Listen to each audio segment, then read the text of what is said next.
తిరుపతిలో ప్రభుత్వం మద్యం షాపుల క్యాషియర్స్, సప్లయర్స్ రోడ్డెక్కారు. ప్రభుత్వం చేపట్టనున్న నూతన మద్యం పాలసీ విధానంలో తమకు ఎటువంటి నష్టం కలగకుండా చర్యలు తీసుకోవాలని కోరారు. తిరుపతిలో Andhra Pradesh state beverages corporation contract outsourcing employees welfare association సభ్యులు నిరసన ర్యాలీ చేపట్టారు. ఈ ర్యాలీ పూలే విగ్రహం నుంచి టౌన్ క్లబ్ ఎన్టీఆర్ సర్కిల్ వరకు సాగింది. అనంతరం అసోసియేషన్ సభ్యులు పూలే విగ్రహానికి, ఎన్టీఆర్ విగ్రహాలకు పూలమాలలు వేసి నివాళి అర్పించారు. తమకు ఉద్యోగ భద్రత కల్పించాలని ప్రభుత్వాన్ని కోరారు.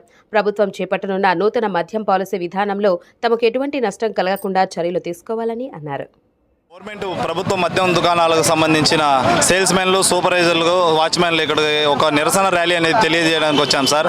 ఆ నిరసన ర్యాలీ గల కారణం ఏంటంటే గత ప్రభుత్వంలో 2019లో జగన్మోహన్ రెడ్డి గారు కొత్తగా మద్యం దుకాణాలు అనేసి కొత్తగా ఒక ఇది తీసుకొచ్చారు సార్. అందులో మేము మా యొక్క క్వాలిఫికేషన్తో మేము కార్పొరేట్ కింద కలెక్టర్ ఆధ్వర్యంలో మేము ఇంటర్వ్యూలతో మా యొక్క విధులను మేము హాజరయ్యాం సార్. ఇప్పుడు మొన్న కొత్తగా వచ్చిన ప్రభుత్వము వాళ్ళు మాకు పాలసీ అనేది చేంజ్ చేశారు సార్. ఇప్పుడు అంటే అది ఏంటంటే కొత్తగా ఒక పాలసీ వస్తుంది, అది ప్రభుత్వం అనేది ప్రభుత్వ పాలసీ లేకపోతే ప్రైవేట్ పాలసీ అనేది క్లారిటీ ఇవ్వకుండా ఉండింది. అలాంటిది మేము సారు వాళ్ళ వివిధ ఎమ్మెల్యేలకు, ఎంపీలకు, మినిస్టర్లకు మా యొక్క రిప్రజెంటేటివ్ లెటర్ ఇచ్చి, అయ్యా మీ పాలసీ ఏదైనా మాకు ఓకే పర్లేదు, కానీ మాకు ఉద్యోగ భరోసా కల్పించండి, ఇందులో మేము 15,000 మంది కుటుంబాలు ఉన్నాయని విన్నపించుకున్నాము. అయినను ఎటువంటి గవర్నమెంట్ నుంచి ఎటువంటి స్పందన లేదు.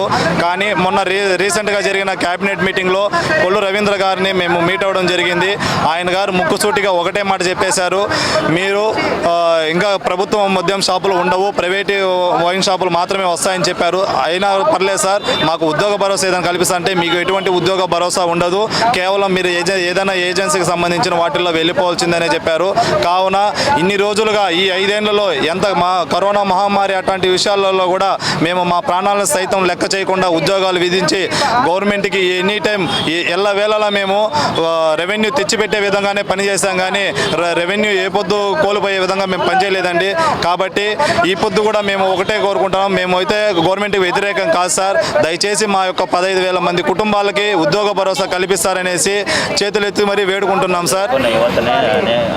మరి మేము తిరుపతిలోనా మేము 15,000 మంది మొత్తం కలిపి. ఇప్పుడు మాకు గవర్నమెంట్ నుంచి 6వ తేదీ లోపల ఎటువంటి స్పందన గాన ఖచ్చితంగా లేకపోతే మాత్రం 7వ తేదీన రాష్ట్ర వ్యాప్తంగా మన రాష్ట్ర సంఘాలు బంద్కు పిలుపునిచ్చాయి. 6వ తేదీ వరకు వెయిట్ చేసి చూస్తాం సార్.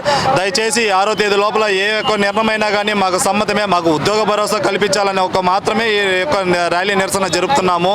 7వ తేదీగా ఒకవేళ 6వ తేదీ లోపల కానీ తెలియకపోతే ఖచ్చితంగా 7వ తేదీ అయితే బంద్ ప్రకటించేస్తాం.